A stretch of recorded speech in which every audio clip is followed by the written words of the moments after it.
Hi there, this is Marcia Worrell, local close to my heart consultant here in Columbus, Georgia. And this evening I came upon an epiphany, something that I had no idea was there. And I wanted to share it with all of you. It's one of those things where, I think it might be helpful if you were in the situation that I was specifically in. So I think that you might be able to use this tidbit from time to time. It may not be something that you would use all the time, but certainly you could use it in like the case that I had. So of course you're at your close to my heart page. You want to log in and go to the online office. So once you're in the online office, essentially what you're going to use this for is, let's just say for sake of argument, you happen to have a party that you open. So in my case, I had several parties open, and all of my parties had dates initially that were somewhere between the end of March and the beginning of May. Well, the one party I had earlier, and forgive me if I had been thinking, I would have recorded this before I actually submitted them so you could see it completely, and it just slipped my mind. So here, you have all of your parties that are located. So I had one that said March 31st was the actual order date. And then I had one that had, I think, April 30th, or it might have actually been May 1st or something like that also. But either way, you can only have them roughly 30 days out when you go to set them up.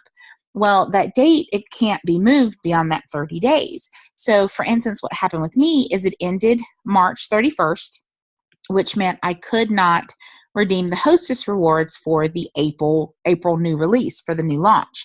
So all of those really cute items that came out for us as consultants that we can order now, I wasn't able to redeem for my hostess credit. So as I was going through the system, I did learn this tip, and this made a world of difference. And I'm going to show it to you, and like I said, it looks a little different if I actually had the screen before, but I'm going to show you what I can. So for instance, I have this party right here, the Spring Creativity Gathering, that's allegedly for April the 28th. And I have online parties that I set up that I add random orders to. And that's mostly what this is going to apply to. So I go into Manage, and over here on the left-hand side, you'll see it says Join Orders. Now, what I want you to pay attention to is this date right here. So this party is scheduled to end on April 28th. Now, you can change that date as long as it's not more than 30 days from the time that initially started.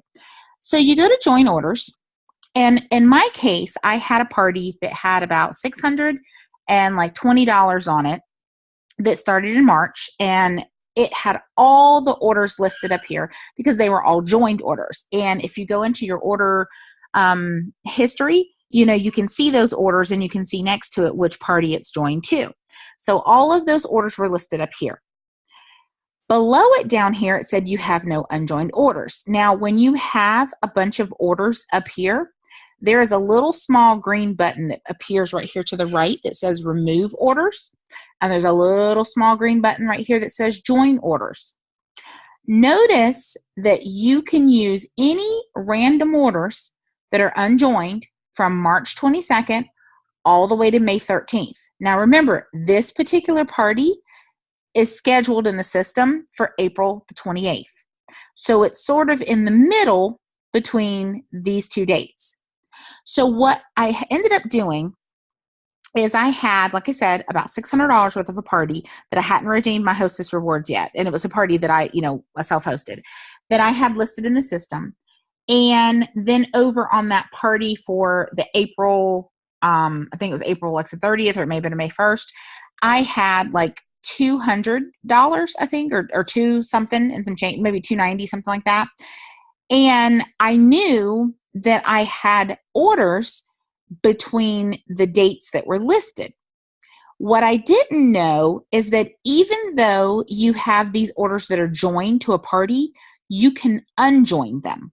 I didn't realize that. I just assumed you could only take orders that were not assigned to a party and just add them, but you can actually remove them. So what I did was, one of the last orders was like March 31st, and the dates that were listed here started at like March 28th through, I want to say maybe April 16th. That one order that was placed on March 31st that was like $192, I clicked it. There's a little checkbox next to it when it was here. And I clicked unjoin, and then it popped up down here as a party that I could join. So then I came out of the party I was in. I went back to my homepage, opened up the party that was open in April. And again, I've closed them out, unfortunately. Opened up the party in April, went back into manage, went back over to join orders, and then that showed up. It had the orders that I already had, and then it showed up as an order that could be joined. I simply clicked it, clicked join, and then it added that $192 order to the two whatever I already had for the total of the party. So it ended up being I think it was like $476 party. And so now I went back to the home screen, back to the view orders. I changed the date on the party from the May 1st or April 30th or whatever it was to today's date. And then I went through and acted just like I was going to close it out. I added in the hostess rewards. It did allow me to add in the free item for hosting a party in April. And it did allow me to add in all those new April items. So I was able to order 4 of our newest kits, our card making kits, all 4 of them, because it ended up being an $80 hostess credit and then 2 half off items.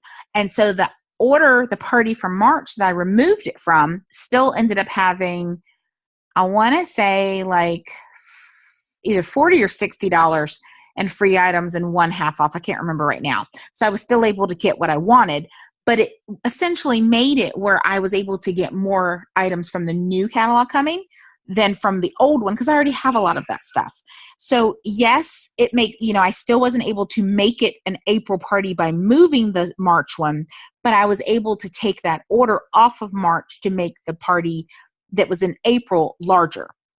So of course I went in, I ordered my hostess credit, and then I closed them both out, which is why you can't see them here. And like I said, if I'm able to do it again, I'll create a new video that actually shows you where you can see all the orders set up. But I just thought that was really awesome because, like I said, I had no clue that you could ungroup orders that were previously there. I thought you could only just add ones that weren't attached to anything. So again, I hope that helps someone. You may have a couple of random orders that you can shift within those dates. You may very well have a party that, hasn't quite closed, that was towards the end of the month, but doesn't carry over. And you can, like I said, move it into the new month and then move them as long as they're within that time frame of those dates that I showed you, and it's different dates for different parties. So like, for instance, the one that was the 28th, if you remember, it started March 22nd. This one that's May 1st, you'll see the date starts March 25th. So it's any orders from the 25th through the 16th. So it's going to be very different depending upon what your date of your party is. And you, of course, would need to shift it accordingly. But again, I hope that helps. If you have any questions, by no means am I an expert on this, but it's something that I came across that I thought would be helpful. If you're in that same predicament I was in, and they have it set up in the system, so it's certainly something that we can use from what I can tell. So again, talk to you soon. If you have any questions, let me know. Thanks. Bye.